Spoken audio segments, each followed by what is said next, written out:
Good evening students. இப்போ group 4க்கு படிச்சுட்டு இருக்க நீங்கள் தினசரி பேப்பர் படிக்கிறது எப்படி அப்படின்னு பார்க்குறேன். நிறைய விஷயங்கள் ஒன்று ஒன்றா பார்த்துட்டு இருக்கோம்.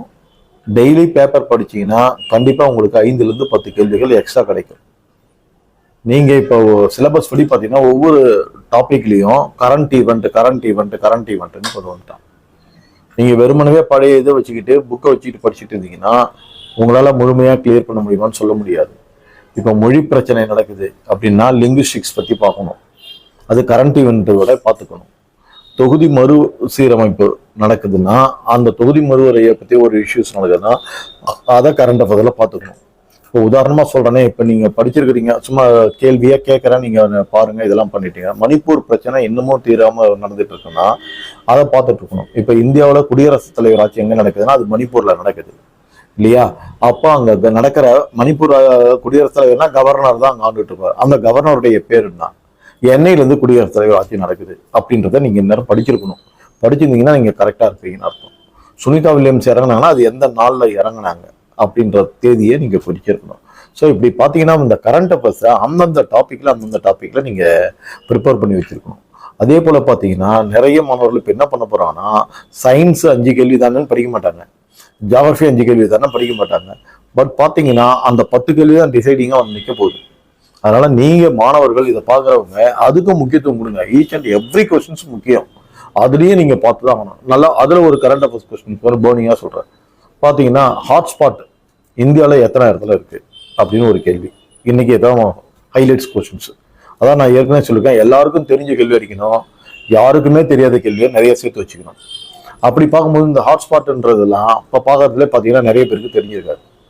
ஸோ ஹாட்ஸ்பாட்னா என்ன, இது எந்த டாப்பிக்கில் வருதுன்னே தெரியாதவங்களாம் நிறைய பேர் இருக்காங்க. ஸோ அப்போ பாருங்க, ஒரு இடத்துல மினிமம் ஒரு 1500 சிறப்பு சிற்றின தாவரங்கள் இருக்கிற இடத்த தான் நம்ம ஹாட்ஸ்பாட்னு சொல்கிறோம்.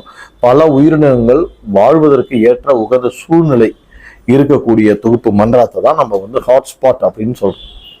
இதில் இந்தியாவில் ஒரு 4 இடங்களை தேர்ந்தெடுத்திருக்கிறாங்க. அப்போ என்ன கேட்பாங்கன்னா ஹாட்ஸ்பாட் இந்தியாவில் எத்தனை இடங்கள் தேர்ந்தெடுக்கப்பட்டிருக்கு அப்படின்னு கேட்டால் 4 இடங்கள் அப்படின்றது ஆப்ஷன்ஸில் உங்களுக்கு வரும். அந்த 4 என்னன்னு கூட சம்டைம்ஸ் பின்னொரு இதில் ஹாட்ஸ்பாட்டில் 1 தவறு, அது எது அப்படின்னு கேட்பாங்க. அப்போ 1 தவறுனா அந்த 4 எதுன்னு தெரிஞ்சிருக்கணும். அது என்ன அப்படின்னு பார்த்தீங்கன்னா ஃபர்ஸ்ட் பார்த்தீங்கன்னா வெஸ்டர்ன் காட்ஸ், அதாவது மேற்கு தொடர்ச்சி மலை, அதுதான் ஃபர்ஸ்ட். 2வது பிளேஸ் பார்த்தீங்கன்னா ஹிமாச்சல பிரதேஷ். பார்த்தீங்கன்னா இதுவும் மலை தான், மேற்கு தொடர்ச்சி மலையும் மலை தான். ஹிமாச்சல பிரதேஷ் வேற ஒன்றும் கிடையாது, இமயமலை இருக்கிற பகுதி தான். ஸோ அப்போ அதுவும் மலை தான். அதுக்கடுத்து 3வதா ஒன்று பார்த்தீங்கன்னா அது என்ன அப்படின்னு பார்த்தீங்கன்னா இந்தோ பர்மா, அதாவது இந்தோ மியான்மர் ரீஜியன் அப்படின்னு கொடுத்துருப்பான்.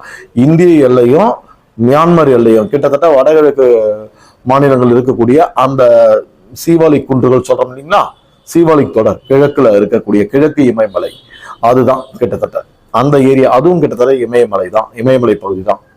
அந்த இடத்துல இருக்கிறது தான் இந்தோ மியான்மர் எல்லை அப்படின்னு கொடுத்துருப்போம். அதுதான் 3வது ஹாட்ஸ்பாட் இடம் இந்தியாவில். ஸோ இங்கெல்லாம் வந்து உயிரின தாவரங்களும் விலங்குகளும் அதிகமாக வசிக்கக்கூடிய இடங்களா இருக்கு. இது 3வது இடம். 4வது பார்த்தீங்கன்னா இது 3 மலையில பார்த்தீங்கன்னா 1 மட்டும் பார்த்தீங்கன்னா அந்த ஆறினுடைய வடிகாலாக வரும். அதாவது கங்கை நதி கடைசியா வந்து சேருது பார்த்தீங்களா, இந்த வெஸ்ட் பெங்கால் கிட்டையும் பங்களாதேஷ் கிட்டையும் அந்த கங்கை நதி சேருகின்ற இடம் இருக்கு பார்த்தீங்களா, அந்த இடத்துல இருக்கக்கூடிய சுந்தரவன காடுகள். ஸோ அந்த சுந்தரவன காடுகளும் அந்தமான் நிக்கோபார், அதுக்கு கீழே அப்படியே இருக்கக்கூடிய அந்தமான் நிக்கோபார்களும் சேர்ந்தது அடுத்தது 4வது ஹாட்ஸ்பாட்.